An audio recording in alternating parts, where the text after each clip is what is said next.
panel session on lending, something which we haven't touched yet on this two-day summit. And I'm looking forward to this great session because digital lending is one of the core issues of the banking industry. And for that, we have a plethora of industry experts who are going to enlighten us in this particular panel. Now, before I invite on stage our honorable panel members, a few points of discussion I would like to share with you. Digitizing end-to-end lending for better customer experience. What's disrupting digital lending? What are the trends and strategies? How analytics and scorecards-based credit decision making is helpful for the digital banking ecosystem, and many more. So without further ado, ladies and gentlemen, please help me welcome, with a big round of applause, our honorable panel members in the order of the sequence. Joining us first on stage is Mr. S. Saravanan, DGM and Head of IT, Karur Vyasa Bank. A big round of applause to Mr. Saravanan. Welcome on the panel, sir. Please have your seat. Joining next in the panel with him, we have Mr. Swaminathan Krishnamurthy, Vice President and Head of Strategy and Planning, TPP from ESAF Small Finance Bank. A big round of applause to Mr. Swaminathan. Welcome on the panel, sir.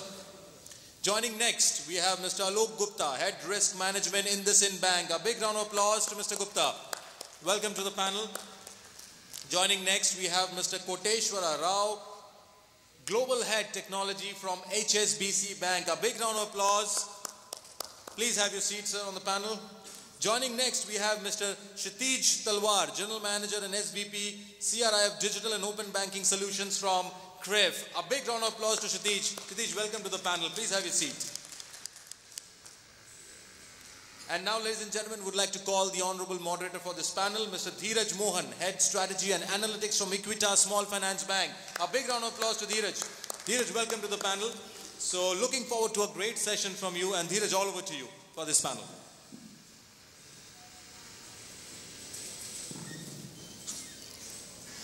Yeah, I hope all of you can hear me, and I hope it's not too loud. I think the first thing, since we're talking about lending, there's always a few things you do, and one is due diligence, and I thank the team for giving me the opportunity to be a moderator. I don't know what due diligence they have done, so the risk is out there. I pardon all of you. You're going to go through a very rough session with me on the mic. So quickly, I don't know, you have 45 minutes. You can start the clock whenever you want. So what we will try to do, since the panel seems to be, in my view, extremely well experienced, and left to us, we would love to speak for about 4 or 5 hours, but we've got a hard stop, at least in my mind, so we'll try to stick to that. And before we start, and since the topic is how digitization is changing traditional credit, a small poll: how many of you have taken a loan completely online without meeting a human being? Can you raise your hands? Yeah, so we've got 2. So that's the background in which the discussion is. We've got 2 out of, I think, about 100 plus, and if it's recorded, about 500 people in the room, and we've got 2 people who've taken loans digitally. So now that's the reality, and we'll start. So Koteswara, you've got a huge experience, multi-country, I'm assuming multi-technology, with a global leader. So can you give us, so that we're all on the same page, what are the components from technology to enable, this revolution? Sure, Dheeraj. Hope you all can hear me. Thanks so much. It's an excellent privilege and pleasure to be sitting here along with very experienced and accomplished panelists. So, great question. By starting this panel conversation with the technology, you brought technology to the front and center already, Dheeraj. Yeah. So there are 2 key parts to your question. First one is enablement, right now. So we do see very varied digital ambitions. When you see a large bank, you see retail has already caught up. We are seeing digital banking in retail quite often, and corporate lending is also catching up right now. But there is one common expectation from technology, what bank is expecting, whether it is the technology team of the bank or the technology partners. And that expectation is that you need to have a very efficient, very agile, resilient, reliable service. Now, that's a tall ask right now. So, we have to first explain this particular ask from business into something actionable mission for our technology teams. At HSBC, we are into this journey for almost 5 years now, and we translated this particular ask into something called double half quarter. In short, we call it as DHQ. What this means is, as a technology team, we are committed to offer to our business doubling the number of releases we make in production year on year. While going fast, we are also committed to break less. That means every single year, we have committed to reduce our service outages, service degradations by 50%. Right? And the last part is an interesting part, quarter. We have agreed that we'll knock off quarter of toil. Now, this toil is a term that is coined by Google, and that relates to any mundane task, a manual task that you can potentially automate. So we've agreed that we'll make the entire process sustainable. Now, where is this particular thing came from? This came from a gentleman called Jez Humble. This Jez Humble is a very known name in the technology industry. He has written a very famous book called Accelerate. Right now. So this is a very powerful mission for technology teams to support our businesses, because this is quite simple but also quite difficult. This is exponential. If we are making 100 releases in production this year, next year it is 200, following year it is 400. Right now. So we have made, over a period of 3 years, we have made, the gentleman sitting there, Atul, his team has made releases from 40 to 2,200 releases in a span of three years. So in the middle of the COVID thing in US, when we have to offer pay protection plan details to our customers in US, when everybody is locked down, we have managed to deliver a digital offering to all the eligible customers. Every single eligible customer got the money of $1.3 billion. And all these changes were done in 48 hours. Between a Friday evening of India and a Monday morning of India, we have enabled a product change, right now. And that has saved actually 100,000 people from going off their payroll. The plan is pay protection plan, right now. So as a technologist and as a bank, that reliability, that agility has really helped people when it is needed most, right now. So that's the first part of the question. Second part of the question is, how do you accelerate this particular thing? Now, because the business models are changing, we are no longer just offering branch-based stuff right now. We are now doing banking as a service, because regulators are asking of open banking, PSD2 and all that, right? And banks also wants to embed our finance into our fintechs and all that. What this means is, whatever I just said, double half quarter is not good enough, right now. We have to find a way to break, disentangle, unbundle our services, and then reimagine those services. That means we have to have microservices. That means we have to have API system. That means we have to have a speed innovation. That means we need to go to cloud, right now. So all of these things would mean that we have to embrace API first, cloud first, mobile first kind of things, right? Hope that answers you. No, absolutely. When you started off, I was worried because you were speaking English, and then toward the end, I think you finally stuck to giving us all at least what technology needs to do. And like we've been hearing API, open banking, and all of that.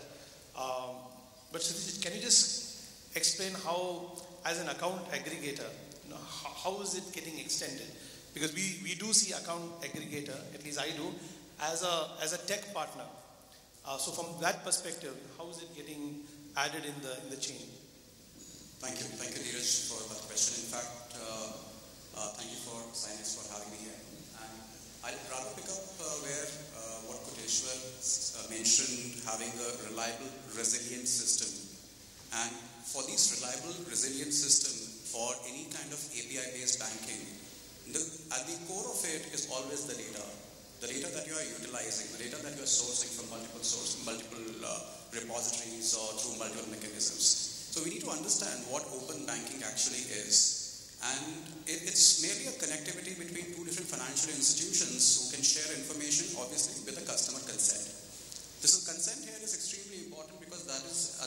the privacy of the customer. And that is what brings in a lot of trust and faith on the system, that the information coming is from the source or from a trusted repository. And I'm not limiting this only to a bank statement information. When I talk about open banking, there are three different, and I'm slightly going into fundamentals here.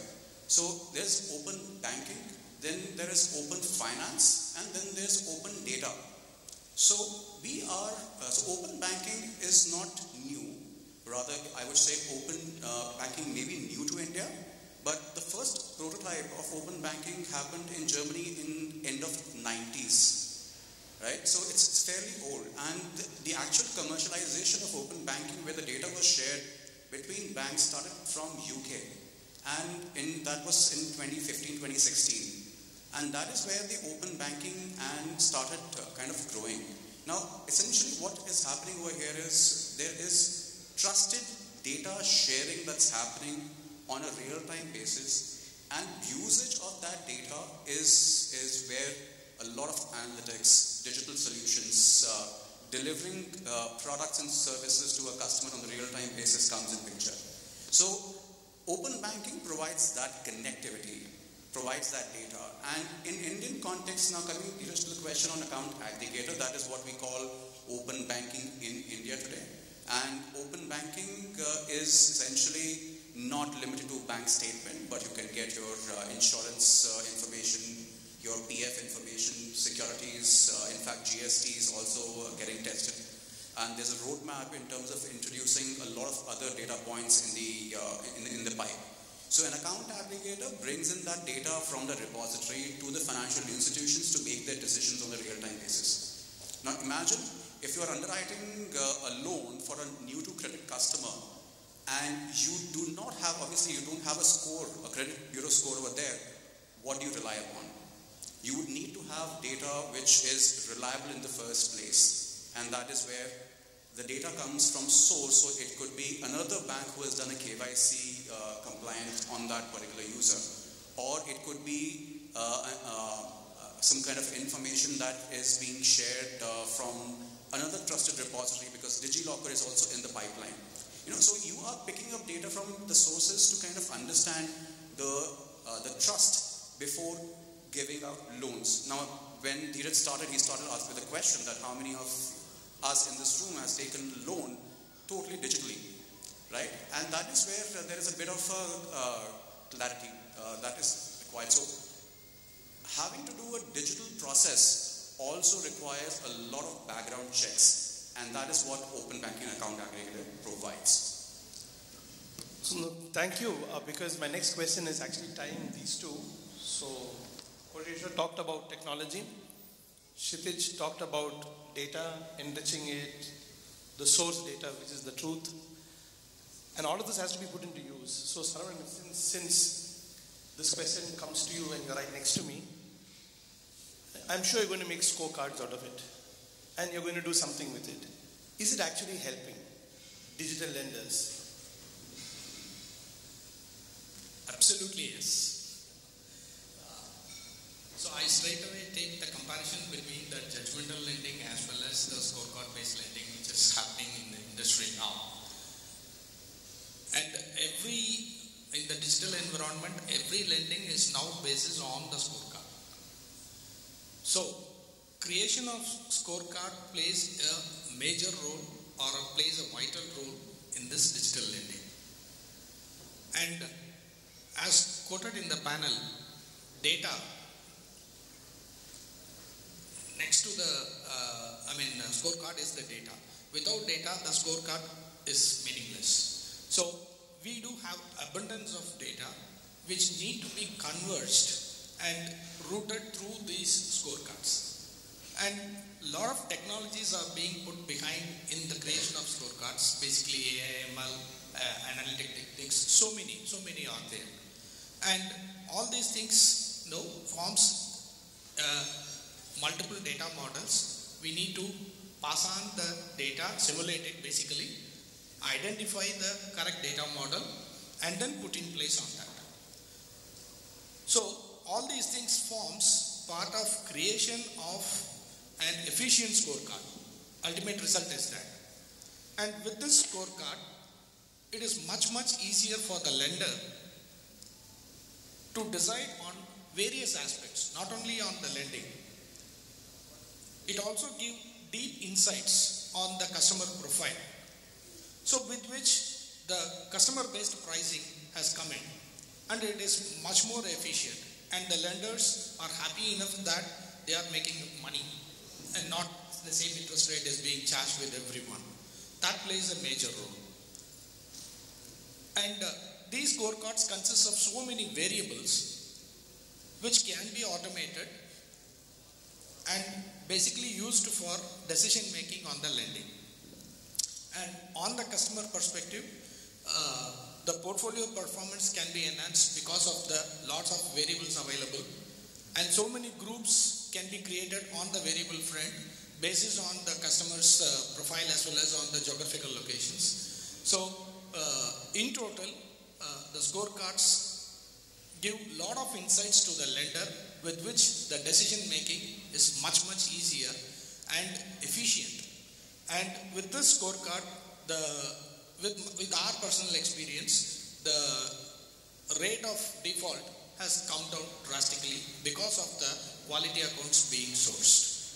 So to conclude again, it's absolutely yes. I'll leave the conclusion to the next panelist. So we've got technology which works. It's called DHQ, which mimics my alcohol behavior. We'll quiz them what DHQ is a little later. And then we've got account aggregator, which is standing for data quality. Saravanan spoke about emphatically how good scorecards work. But there's Alok sitting and smiling cynically, being the head of risk of a large bank which does from microfinance to corporate loans. He had a cynical smile in all of this. So let's take it to Alok. As the head of risk and purely professionally, do you emphatically agree with him? Thanks, Dheeraj, and thank you, cynics, for having me here. Yeah, well, I agree with all of you. I don't want to disagree. Diplomatic risk management exists if these people exist, right? So, but yeah, since these, but I just want to take you. This fintech journey has been fantastic. Last, I think, we started somewhere around 14, 15, and the journey has been fantastic. And thanks to many factors, right? The kind of digitization that happened in the economy, the kind of accessible to phones, right? The data, cost of data, and the government spending on the data infrastructure. So that way the journey has been good. And as you said, the expectation from the technologies, the speed and the resiliency, and then data security and all that. This is the prime reasons or prime factors, right? When you delivering a solution. And same, Saravanan said on in terms of the BREs or the scorecard-based lending, now, and you have a lot of variables now which you can use. There is an AI built in it. So with all this thing, they've also given us a lot of risk, right? And given us, people like us, some job, to manage some of these things, right? So right from the technology. So as this fintech evolved, so the risk also evolved. There have been some complaints of unscrupulous, digital lending application which cropped up because people found there are possibility of cheating customers and there have been cases. There have been cases of data theft or data privacy leakages or data leakages that have happened. There have been cases of the model not throwing up the right values, the parameters have not been auto-corrected or recalibrated. So there have been cases. So everything has, while it has given us a pace of lending which is used to take maybe days, now it's happening in a few seconds. It's growing much faster, but at the same time, with the risk management also has to evolve, which can take care of at the same pace, right? So be on the technology front. So is our testing dynamic, right? Or are we staying on the same old way of doing it on static basis? So it also has to evolve as you make some changes in your application, right? Because it's agile. Yours is agile, so risk management also has to agile. So your testing has to be agile, your risk testing also, your security testing also has to be agile, so that you can identify if there's something cropping up. Same way on the business rule engine, which has embedded machine intelligence, artificial intelligence. Are you able to validate those models going on an ongoing basis? Because there are variables where the machine itself is recalibrating based on the experience, based on the outcome. But is there a strong governance framework around it when it recalibrates this? Is there a strong data validation? What is the approval mechanism? How does it happen? So how does all this happen? So this risk management also has to become more agile, more dynamic. So that's what at times this is not keeping a pace with the agility of the people who know on the delivery side, or be it on the credit or be it on the technology. This is going to create a gap, and there is a reasons for where you can find some sort of issues either in the data privacy side or on the rule engines not giving the right results. So that's my little take on this as of now. Thank you, Alok. So, in short, Alok's approving what the data scientist is trying to do. If I have to give you my perspective, so I work for a bank called Equitas.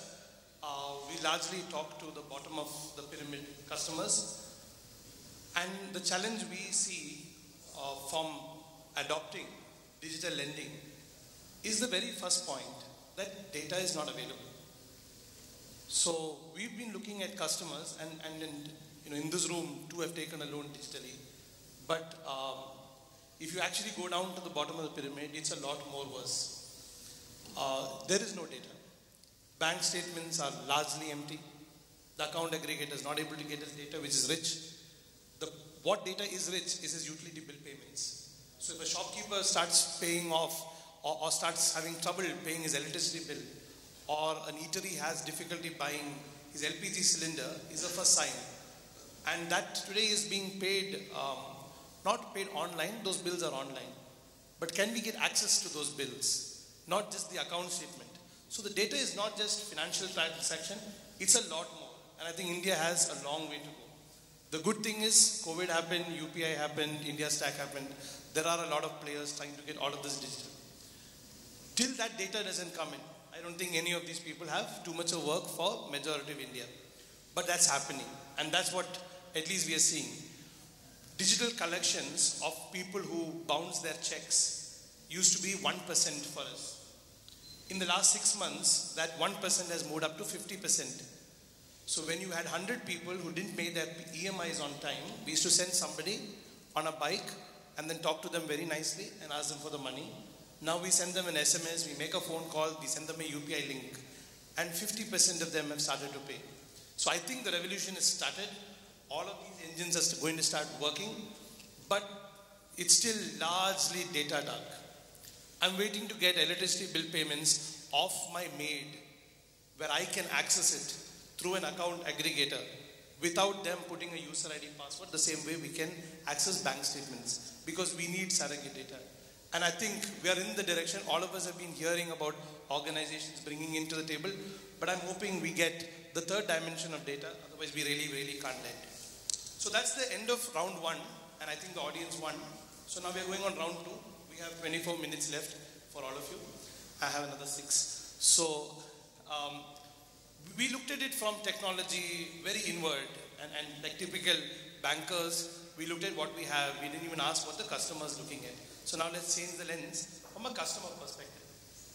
So Swami, since you're the youngest on the panel, they all have a doubt. A cynical audience, I must tell you. But from a customer perspective, is it really enhancing customer experience?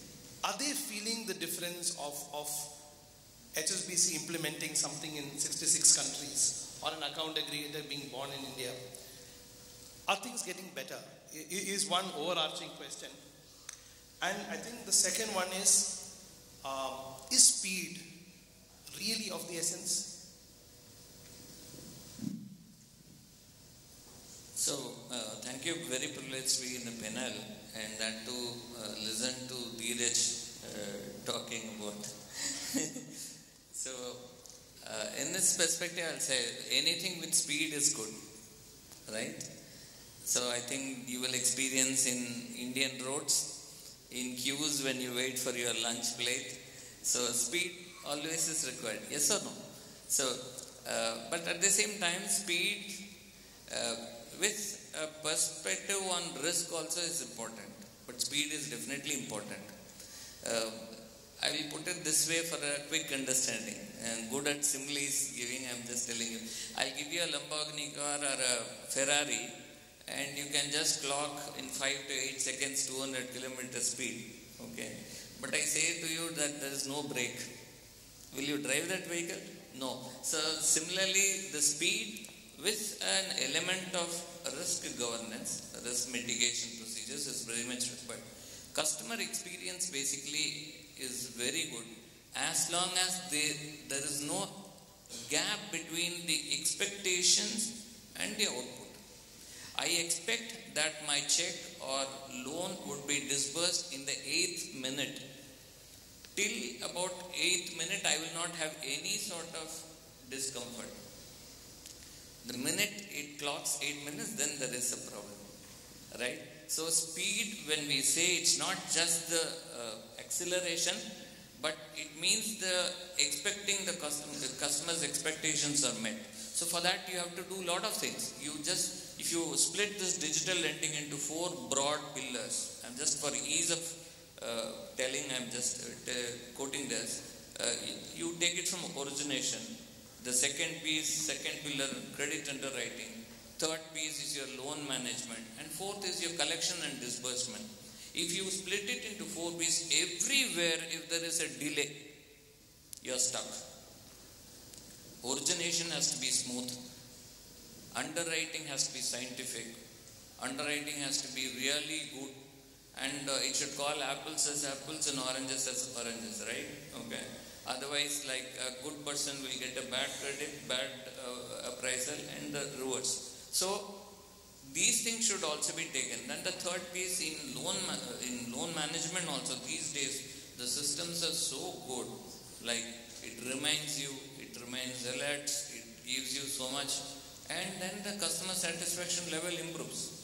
And collection and payments nowadays, you see how quick, by just touching few buttons, you are able to make your credit. Earlier we used to drop checks in some TNT boxes and for credit card payments, and you get tension because you have dropped the check, but the thing hasn't come for collection. Then you call up, or do you feel those things now? No. You can pay from anything, anybody for that. It has become, as he rightly said about open banking, open data, and I do not know what all things to get open now. So much is happening in that. So speed is essence, and risk-based speed is good. Third is that customer experience is matching. There's no gap between his expectations and the results. These are the 4, and the last thing which I give you, it is not that on the output alone, on every single component, you have the right speed governed by this risk perspective. Thank you. So I think I answered. No, you did. I think you spoke for all of us, that you set expectation, deliver expectation, and that I think will make the difference. So Saravanan, are they making a difference? In your experience, is digital lending meeting what Swami had? No, absolutely. I vouch with Swami sir on his comments. But are they delivering to what his expectation is? No, I see from the experience per se on the lender side as well as on the customer side. So it makes difference in both these areas. And again, I'm quoting from judgmental to scorecard based. The lending model has changed, which the lenders are now getting accustomed to it. Similarly, on the customer front, yes, a lot of clarity is being given to the borrower. The information is being shared with the borrower at every point of time, till onboarding, till disbursement. So complete clarity is there. And though we make everything technically on the digital front, still there are surprises but I'm happy that risk has been as acknowledged as, but at any point of time, the branch managers land up in OMG. Instead, I could change it as OMC, or that is operational risk, market risk, and credit risk. So some sort of queries will peep into the system, and we need to get addressed. Then only the disbursement happens. With all the technology in place, the lending system has totally changed, and everything is available online. On the lender front, every assessment or verification or validation is done online, starting from KYC, high profile, low profile credits, everything is being validated, income assessment, income tax returns, no need to carry a bunch of papers, everything is made online with the minimal information being obtained from the customer. So that makes in fact a lot of difference both on the lender side as well as on the customer side, and definitely it has landed in a good experience, that's what I could say. See, most of it, what the panelists say is a little alien to me, because at Equitas we don't do personal loans, we don't do consumer loans, which in my understanding is largely STP led. Try to take a home loan online, try to take a loan against property online, try to buy a car online, or take a car loan online from not your primary banker. Your primary banker basically has your soul, so he'll give you anything, but other than your primary banker, and see how smooth it is. See how straight through it is. And this is the test for the audience. Not that you all need to go and buy a home or a car, but try doing that till you get a call center calling you, till your retirement to complete the transaction. But see, how fast. Are we, and we are the industry here to a large extent. So are we delivering, what Swami had said from a benchmark? Again, putting context to Equitas, since we don't do this, we don't talk to prime segment customers. This is very critical for us because we have a loan book of 28,000 crores and we have 17,000 people managing it. How inefficient can you be? And we are looking for that silver lining, we are looking for that ray of hope, which can be coming from the clouds. And this is a joke on IT, because everything is from the cloud. So we are hoping that we get some of that. So we are agile, and then we can actually improve productivity. So it's critical for us if we can get things straight through. Technology has helped. Today it's a lot internal. Like what you used to send an email, ask for deviation, it will come back. All of that now through a workflow, it's happening.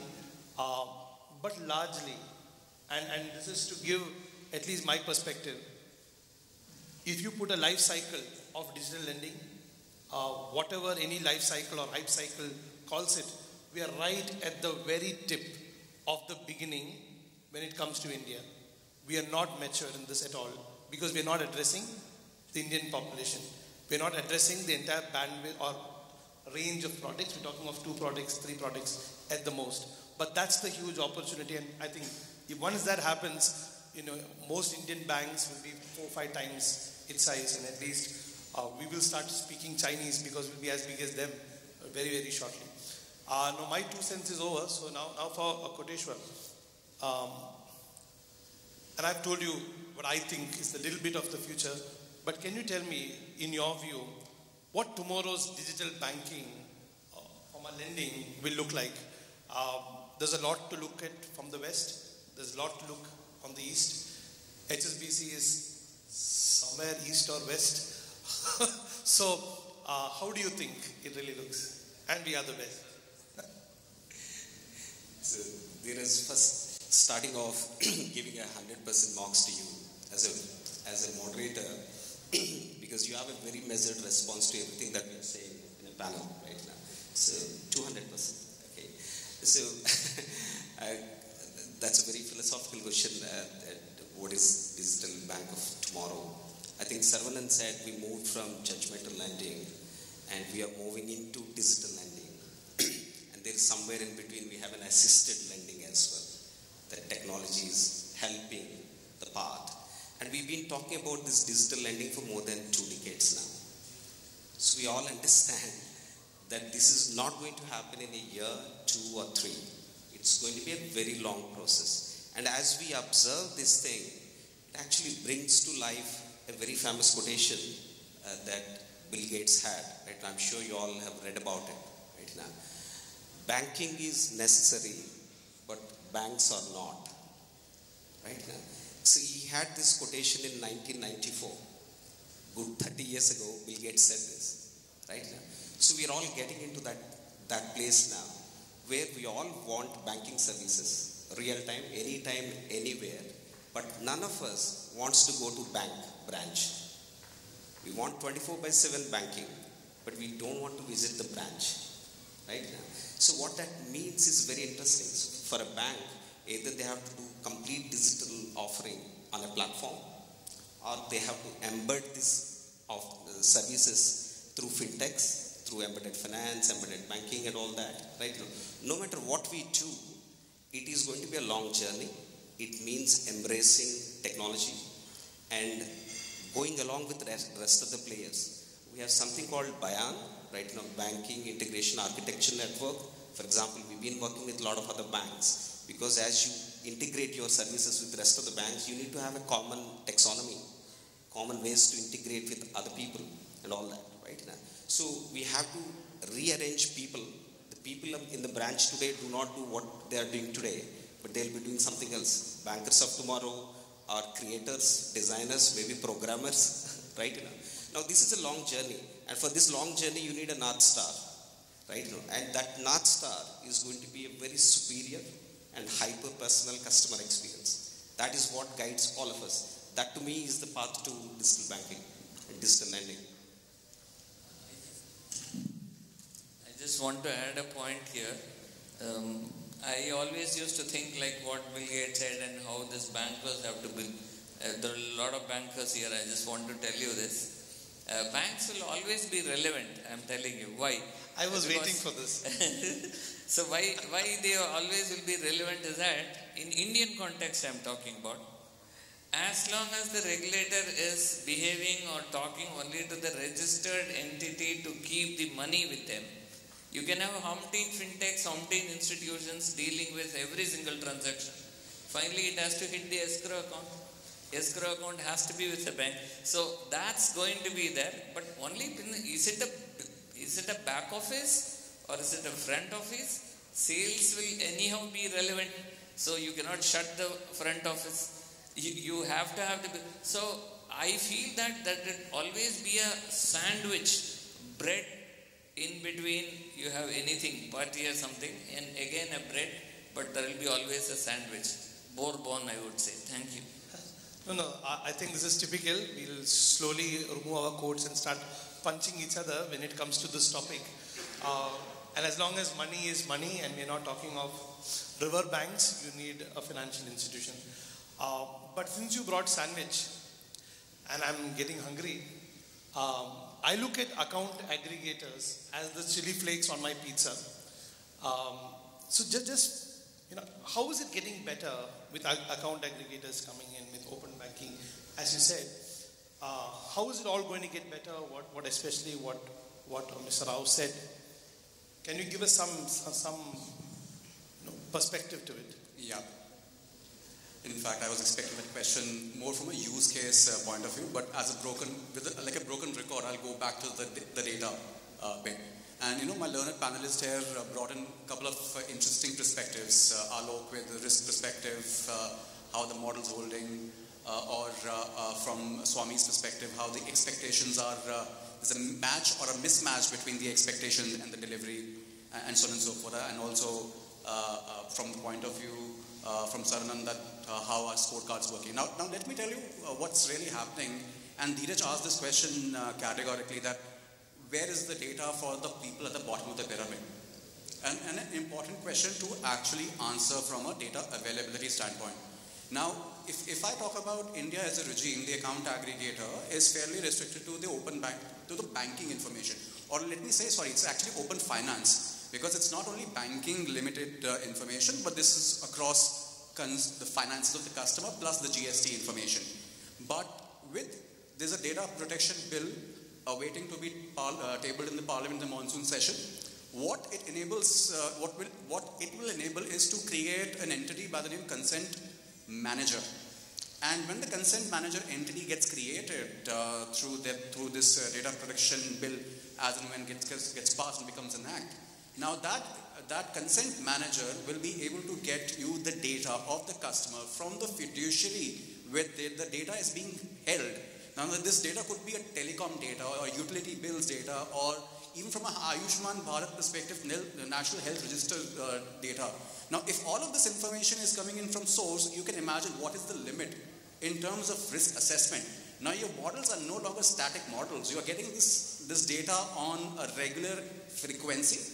You can create dynamic models and risk assessment happening on them, because the consent managers here have a capability or the provisions to give you a repeat frequency of the refresh of this information.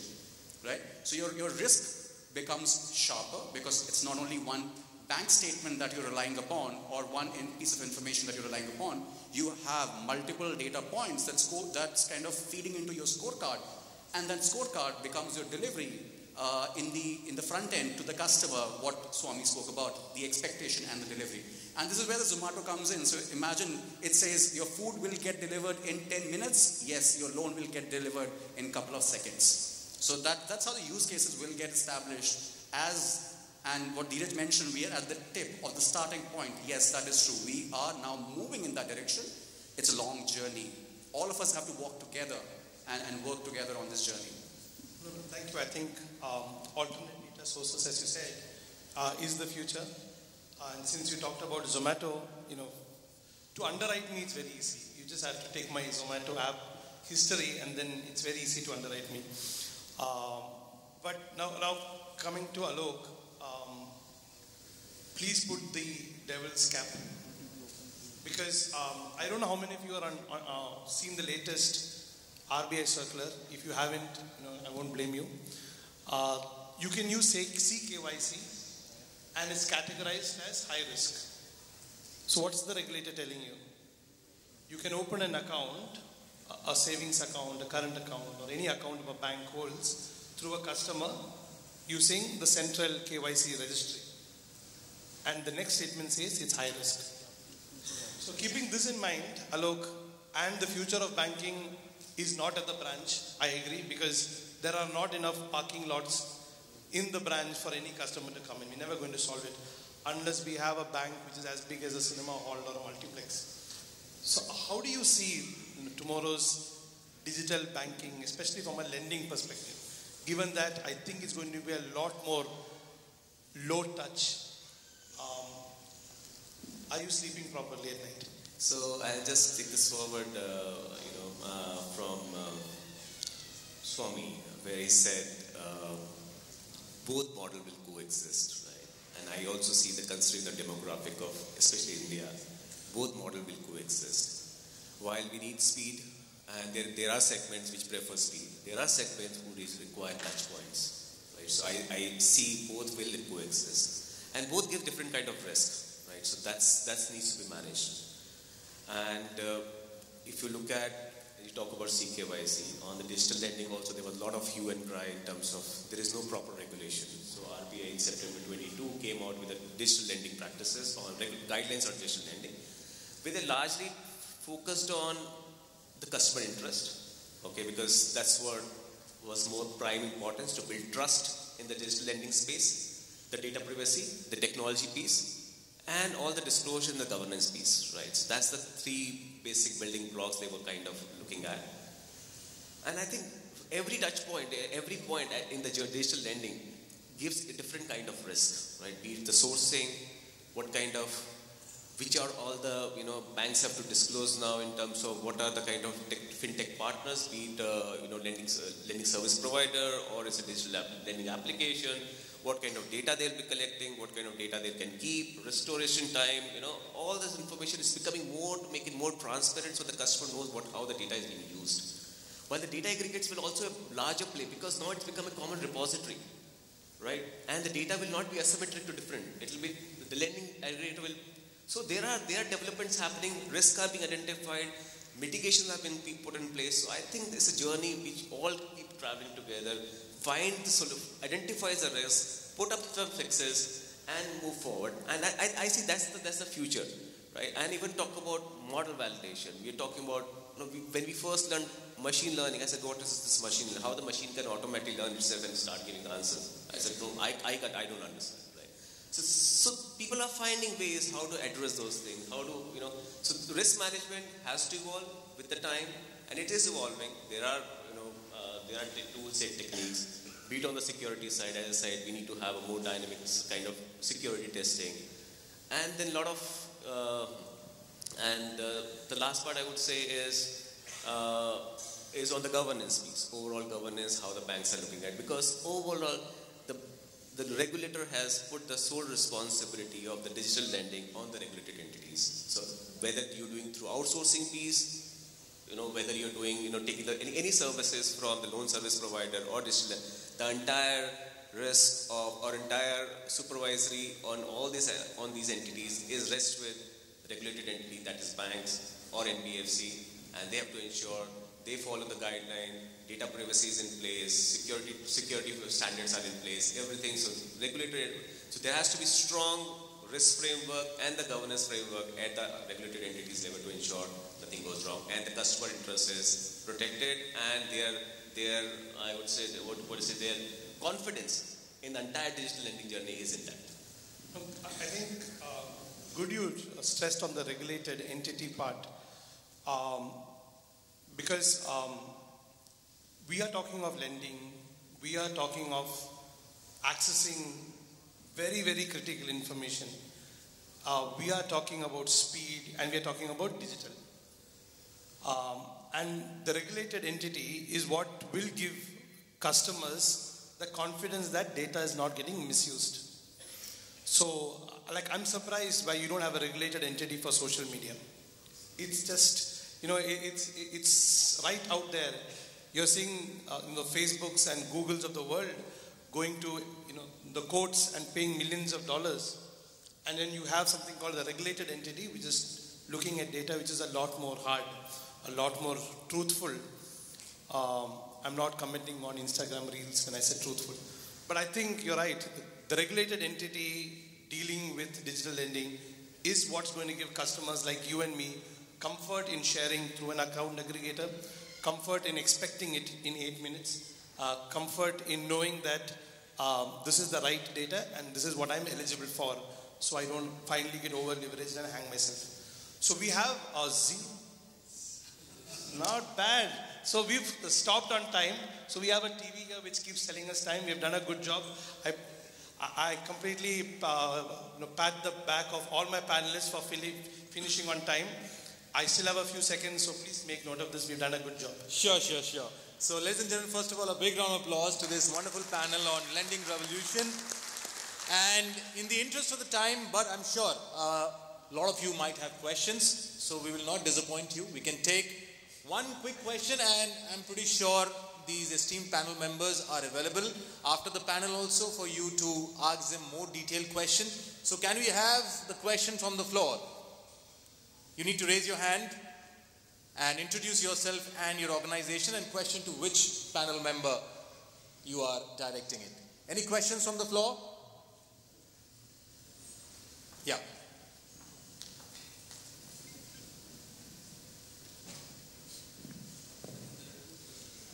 Hi, more than myself, Yunus. I from ESAF Bank. In the beginning of the session, Dheeraj, you were asking how many of us have taken a loan through digital platform without visiting the branch.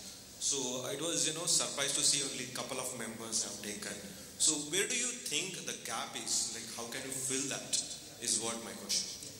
I'll quickly respond to that. The largest segment of loans in the country is not personal loans and credit card. So you need property to get digitized. You don't need to go to the RTO. You don't need to go to the SRO and mortgage your property. Can you make that leg digital? Then you have completely opened up mortgages in the country. And not that there is no conversation around it, there is. So the day they put out a property card, honest citizens like us will start seeing the benefit because that gets digitized. So I think segment by segment, Vahan has come. Now that's eased a lot of process. Tomorrow, if the RTOs get digital and get replaced by some AI model or some avatar sitting in a metaverse, you're talking about a much larger audience. So I think those are tipping factors which need to come in. And that's why the hands are so not raised for the amount of conversations we've had around it.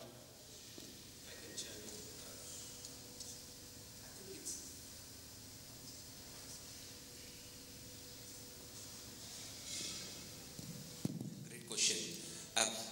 We can draw parallels from other industries as well. I think as you open up banking services, as the discovery becomes easier, the adoption becomes much bigger, right now.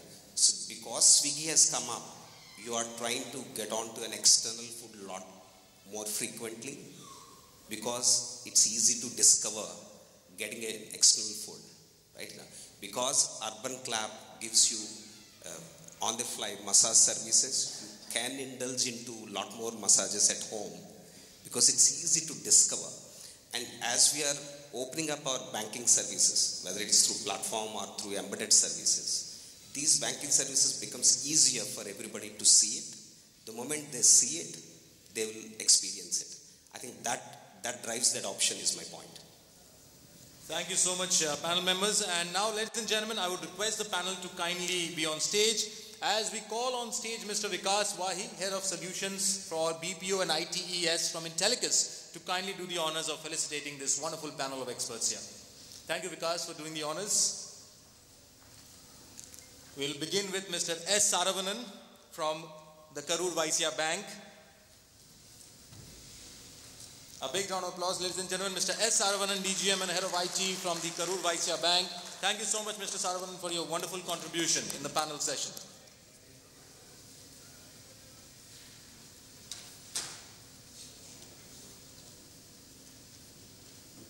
Moving on next to Mr. Swaminathan Krishnamurthy, Vice President and Head of Strategy and Planning, TPP for ESAF Small Finance Bank. Thank you so much, Mr. Krishnamurthy, for your wonderful contribution in the panel.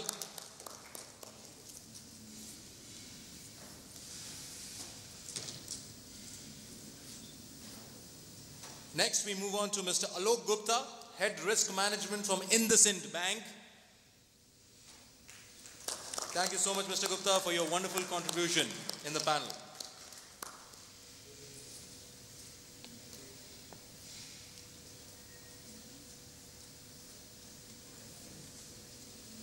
Next, we move on to Mr. Koteswara Rao M, Global Head Technology from HSBC Bank.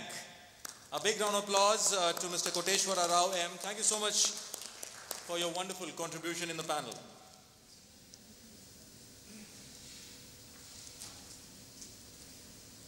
Next, we move on to Mr. Kshitij Talwar, General Manager and Senior Vice President, CRIF Digital and Open Banking Solution from CRIF.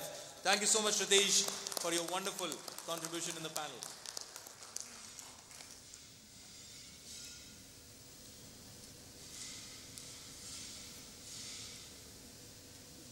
And our honorable panel moderator, ladies and gentlemen, Mr. Dheeraj Mohan, Head of Strategy and Analytics from Equitas Small Finance Bank. Thank you so much, Dheeraj, for wonderfully moderating this session.